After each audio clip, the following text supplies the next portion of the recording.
মুস্তাফিজ, এই ছেলেটাকে পার্শ্ববর্তী দেশ একটা ফ্রেন্ডলি ম্যাচে যেতে দিল না। দেশের প্রতি, ক্রিকেটের প্রতি এটা চরম অপমান।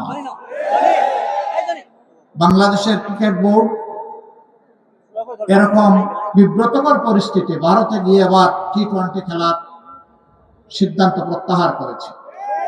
দাবি ছিল যে এই খেলাটা শ্রীলঙ্কায় হোক, আমরা যাব। ক্রিকেট বোর্ড এই সঙ্গত দাবিটাকে মানল না। আমরা দুঃখিত, আমরা লজ্জিত।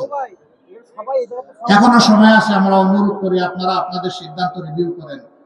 এরকম দুনিয়ার বহু দেশে ইতিহাস আছে, বিশ্বকাপ হয়েছে, কোন একটা দল ইনসিকিউর অথবা ইনসাল্ট ফিল করেছে, সে বলেছে আমরা ওই দেশে গিয়ে খেলবো না, পার্শ্ববর্তী দেশের ভেন্যুতে আমরা খেলবো। সেই দেশ নির্ধারণ করা হয়েছে। যদি অন্যদের জন্য তাই করা হয়, বাংলাদেশের জন্য কেন করা হবে না?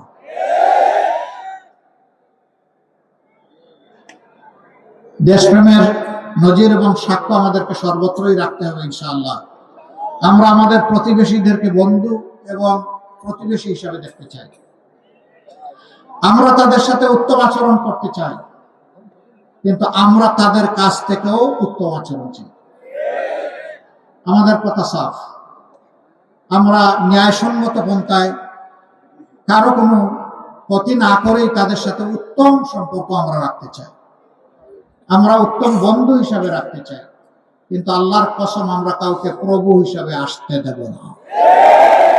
প্রভু আমাদের একজন, আল্লাহ রাব্বুল আলামিন, এর বাইরে আমাদের কোন প্রভু নেই। এই ব্যাপারে আমরা আপোষহীন। আমরা আশা করি আমাদের এই বিষয়টা মর্যাদার চোখে সবাই দেখবেন ইনশাআল্লাহ। আমরা বড় মজলুম দল। একটা জেলা, এখানে বাড়তি আরেকটা জুলুম করা হয়েছে।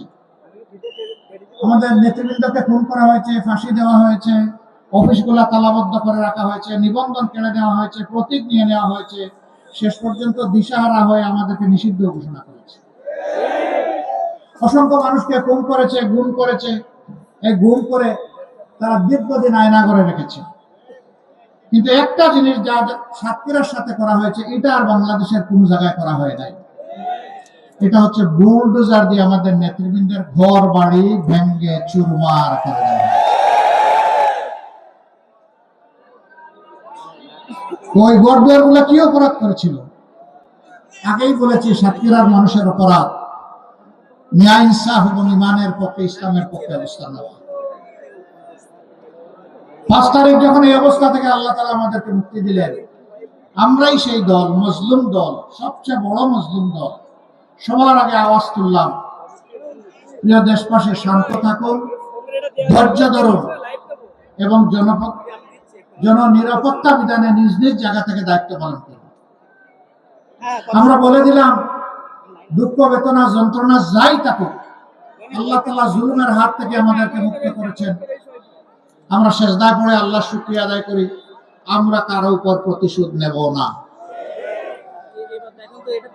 সারা বাংলাদেশে আমাদেরকে যে পরিমাণ ক্ষতিগ্রস্ত করা হয়েছে খুন গুমের মাধ্যমে, মা বোনদেরকে দফায় দফায় জেলে নিয়ে, রিমান্ডে নিয়ে কষ্ট দেওয়ার মাধ্যমে, এমনকি মা বোনদেরকে গুলি করে খুনও করা হয়েছে। কিন্তু আমরা ধৈর্য ধরলাম। কি জন্য? আল্লাহ তাআলার জন্য। কি জন্য? এই দেশকে ভালোবাসি। কি জন্য? এই দেশের মানুষকে ভালোবাসি।